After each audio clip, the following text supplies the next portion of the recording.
Representative Dehn, thank you for sitting down and talking to us. My pleasure. Tell me a little bit about your district and what are some of the issues in your district that people are concerned about? Well, my district's 59B, which is a pretty unusual district. It includes almost all of downtown Minneapolis, and then includes the southern part of North Minneapolis, and throw in a little sliver of the Bryn Mawr neighborhood on the north side in Minneapolis. And I consider it one of the most diverse districts in the state, not just demographically, but economically. We have many different faith institutions throughout the district, as well as we have 50-story buildings and we have small little houses. So short of, I say if we had mining and if we had large-scale agriculture, we'd have everything in the state of Minnesota. It's a complex district, so there are complex issues. We have a burgeoning residential population in downtown Minneapolis. Many individuals want to have the type of amenities you would have in residential neighborhoods, as well as we have some neighborhoods that struggle in North Minneapolis, where people are trying to get by day to day.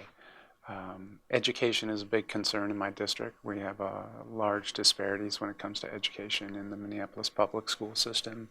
Many residents that are impacted by that disparity live in my district as well. So there are many things. Right now we're going through a building boom, so that's going to be interesting to see what happens in downtown, as well as hopefully in parts of northern Minneapolis as well. Tell me a little bit about your district. What issues do you think people in your district are concerned about? Well, I'm an architect by training. The recession has been hard on our profession. So I'm primarily do a lot of small projects, but along with that, I do some community organizing and some community engagement work the past several years. See, I live in North Minneapolis with my partner Joan. We have a 100-year-old house, and 100-year-old houses are a lot of work. So the past few years been doing quite a bit of work on the house, and hope to continue doing that moving forward. I have a grown son who's 20 years old. As I mentioned, I'm engaged on some criminal justice reform issues, so continue to work with Take Action Minnesota and the Justice for All campaign to create fair hiring practices within corporate Minnesota.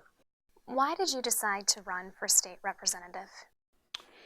That's a really good question. I moved into the neighborhood about 12 years ago and almost immediately got involved with local community grassroots initiatives, whether it was transportation, whether it was looking at the neighborhood revitalization program dollars in the community, as well as for the past several years I've been involved with some criminal justice issues and looking at criminal justice reform. And 2 years ago I challenged for the state senate, did not receive the party endorsement, and so I did not continue on in that race. And our state senator Linda Higgins retired, and that meant there was an open seat. I felt that I had been doing a lot of things out in the community, and ultimately that had been at the grassroots. I've begun to see some of the limitations of grassroots efforts. They're really, really critical, but I also wanted to be involved in more of the structural piece. So sort of changing through policy those things that are impediments to making positive change. What are your legislative goals, and how will you determine if you have achieved those goals and been successful?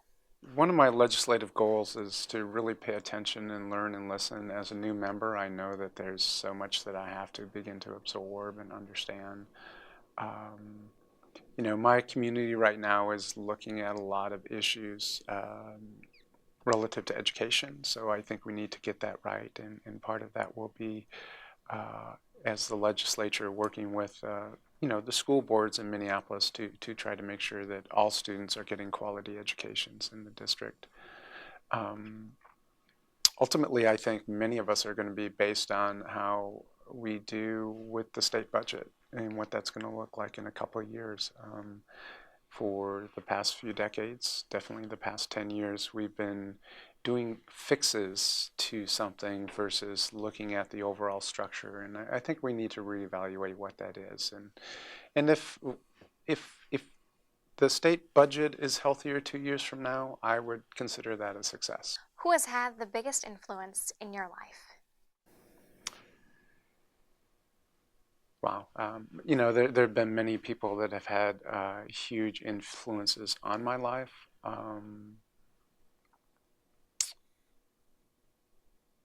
I would say there's an individual 36 years ago that helped me through some hard times. His name was Art. I can't recall his last name at this time, but you said influence, and if he wouldn't have been there and would not have been the person he was, I wouldn't be sitting here today. Is there anything else you would like to add?